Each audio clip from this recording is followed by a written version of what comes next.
Hey guys, it's OSK. Welcome back to the channel. Now I have for you a nice little talk through. We're going to guide you through this 13 bomb that I just dropped. You're going to notice that I accidentally pressed the record button just a little bit late. You're going to see a little bit of the production side of things because I was doing this on stream and I was, of course, listening to a League of Legends playlist. Make awesome music. I just wish they could make an awesome game. But other than that, trash talk aside, we're going to go ahead and begin. I've dropped just outside of a Vanguard to the northern side. It was right next to a mana vault. Didn't see anyone near me. So I figured this will be a nice place to drop on the big chest. And here we go. We're going to go ahead and start off. Now we're going to get slapped immediately from a toxicologist. You can tell that from the viscosity. And he accidentally traps himself in this kind of hut. You can see him bump his head right there. That's going to give me an extra little bit of window of attack. I accidentally DF myself, but the firewall is going to come out right here. And that was just to put a little bit of damage over time. I know it can ignite him, and early on, that is such a beautiful tool. So we're going to get that Exile almost for free. You'll notice my talent selection here. That Firefly actually was on accident. I didn't even know that the first zone was there. I was actually planning to just walk right through it and then heal after. But back to my talents here. We have Runic Fluency, Scavenger, and Recovery. And the reason for that is, of course, because recovery, we want to be able to survive in any kind of fight. It definitely beefs you up, almost like wearing a second belt. It's kind of nuts. Scavenger, or scavenging rather, because we are playing in solos, and any exile that you're going to get is going to be an immediate exile, not just a disruption, and you're going to get that health and armor back pretty quickly. Runic Fluency for the extra movement option. It's very, very useful in 1v1 fights, so I always like having that advantage on me. I'm pretty kitted up right here. The only thing I'm looking for is a better belt and a different rune. I prefer a Shadow Step, Spring Step, or a Dash as opposed to all the others.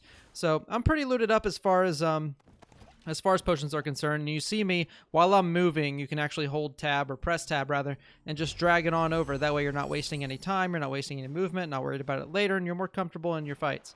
So I'm going to go ahead and hold my teleport there. There is that bug where you sometimes have the invalid target, but if you hold down the teleport just a little bit longer, there's more of a chance that it's not going to do invalid target. So we're going to pick up our first recovery scroll. It's getting very, very powerful. 10 seconds now. And then it'll go 8 and 6 respectively. We're going to see a Stone Shaper right here. And honestly, guys, I don't know if this is a bot or if this is just a brand new player. Whatever the case, he just stands there and eats all this damage. Burple. I don't know if that's a bot name, but sorry if that's you and you're new and I'm making fun of you. I'm sorry, dude. But move around a little bit. But anyway, we're going to go ahead and loot up. I see that Spring Step there. I'm going to grab it. I didn't notice that this guy had an Epic Spring Step at first, but I see it here, and I'm going to pick it right up. So at this point, I'm looking to get on the high ground, get that Epic chest up here, see what popped out. I didn't really get a good look at it.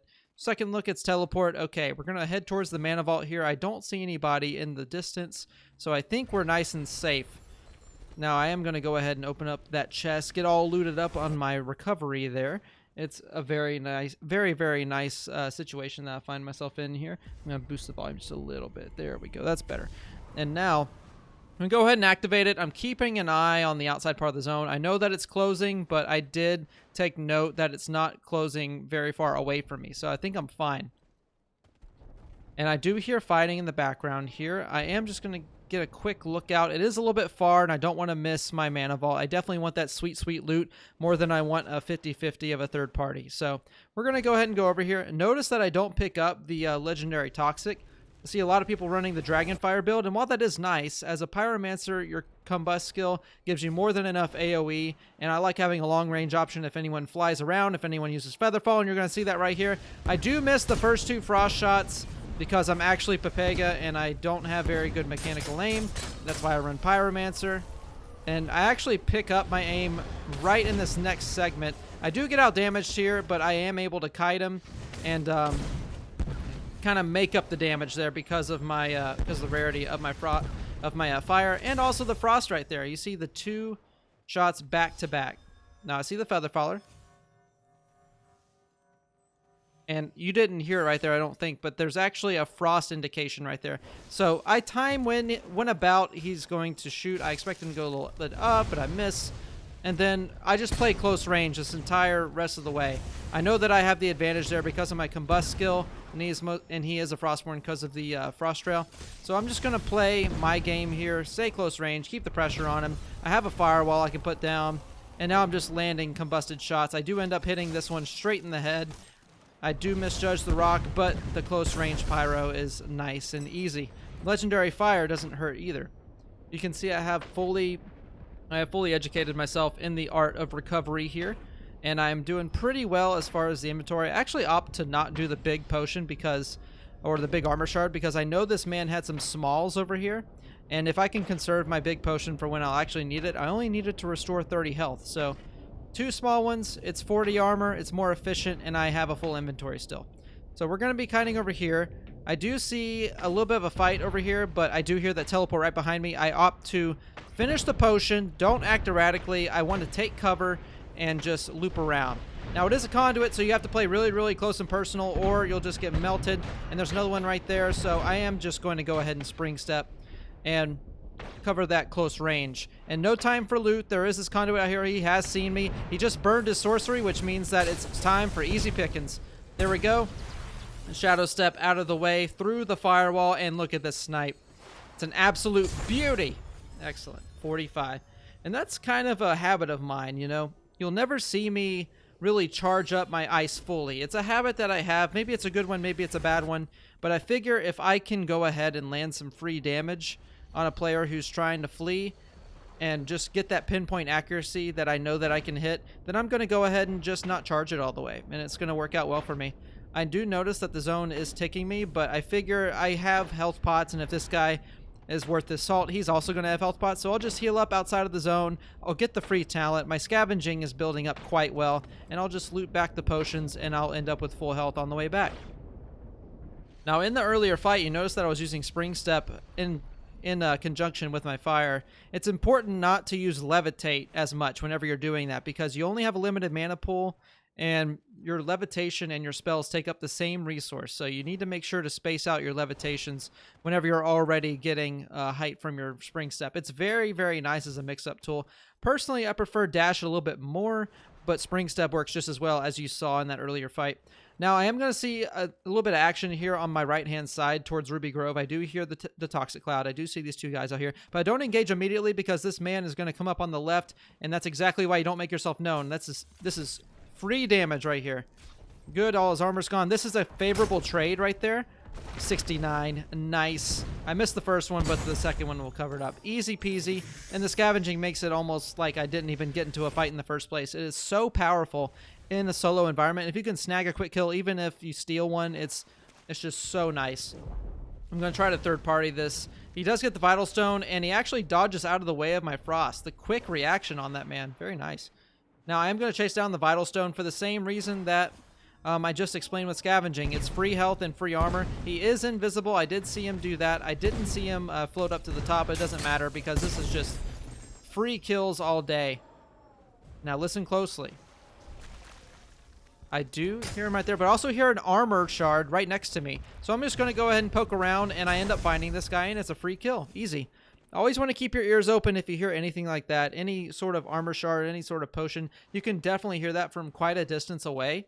And I just had good awareness. I knew that a guy was already on me, but there's a little bit of cover there. And usually it's in those corners that you can find people potting up. So I want to keep an eye on that. I do see this guy right here. And something strange actually happens right here. First of all, he moves like they do, and I can't hit a shot. I need to aim a little bit higher, but look at this. Right in this next part, I'm watching a slideshow. Do you know how hard it is to aim a Frost at this slideshow? It's actually insane. I don't know how people do it. I don't know if this is a bug or if this is just server lag, whatever it is. I don't think 8 milliseconds is going to make the difference on that. So at first, I think that this is the same guy that I was fighting earlier with the toxicologist because they're wearing the same skin. But this is actually a completely different guy. And you're going to find that out here a little bit later. I see him go behind that pillar, so I want to make sure to try to interrupt his healing if that's what he's doing. I don't see him go around the stairs there until he levitates there, so that's unfortunate eyesight from me. I don't have 20/20, but I do have my contacts in. Maybe it's time for new prescription. Anyway, I'm going to try to land some Frost shots. I do end up failing a little bit there, but he does opt for the Feather Fall, which is going to help me out a little bit. He is straight vertical, which is a very, very hard shot for me. So I am going to back up just a little bit. I try to hit the cheeky content shot, but it doesn't really work out well for me. He is definitely right below me, so I opt for the spring step, and I know he's going to try to levitate right up this mountain. Unfortunately, he kind of lets go and just opts to feather fall right there.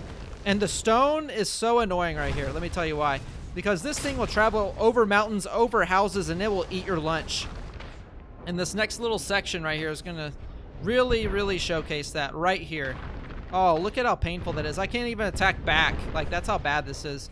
Anyway, he makes the mistake of potting up whenever he just saw me, and that's an easy kill all day for anybody. If you ever see an opponent try to heal up when you're right in front of them, dude, just hit them. It's free damage, and I don't know why people do it, but hey, if you're going to give me free damage, then I'm going to take it. I opt not to go ahead and loot up very much because the zone is taking me quite a bit, and with 5 people left, I'm going to get focused down pretty quickly, so I want to make sure to get my health all taken back up. Recovery is going to help heal from the zone. And I do notice the scroll. I quickly keep an ear open.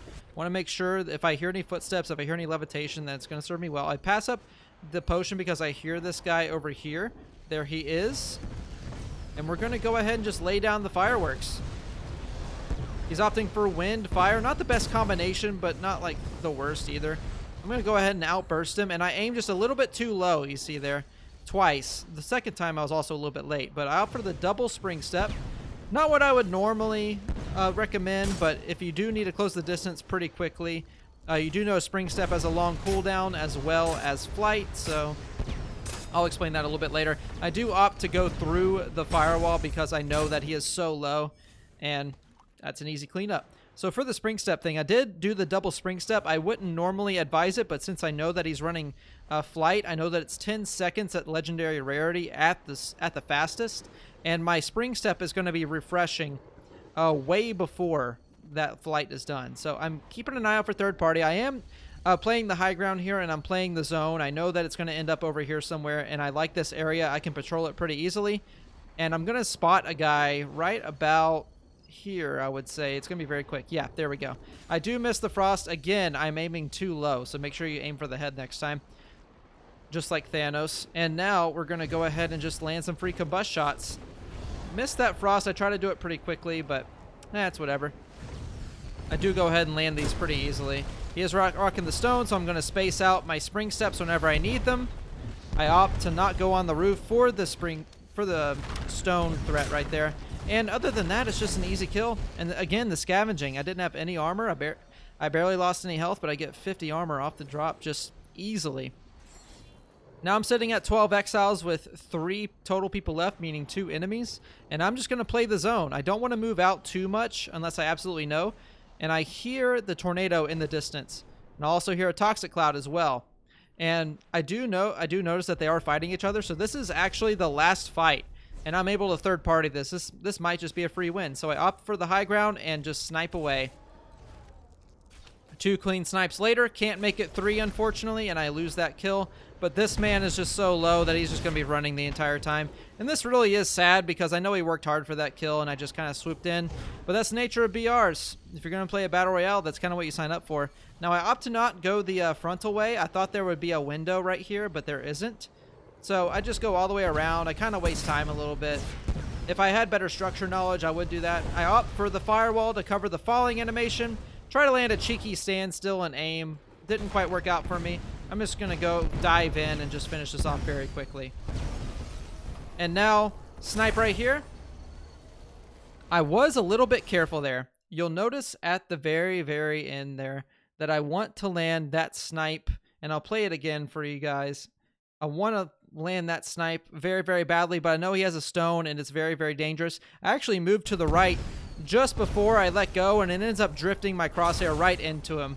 And you see that there. So I'm prepared for all outcomes, end up with full health and shield because of scavenging, and it's just overall a good time. So guys, I hope you enjoyed the commentary today. Please make sure you leave a like and subscribe if you like that content, and also feel free to follow my Twitch where you can find me playing games just like this. This was actually recorded on my stream at the time of this recording at the same night. So yeah, just go ahead and follow over there. Follow me on Twitter as well. Join the Discord. Do all the things. I will catch you guys later. Be on the lookout for another video, and y'all have a wonderful day.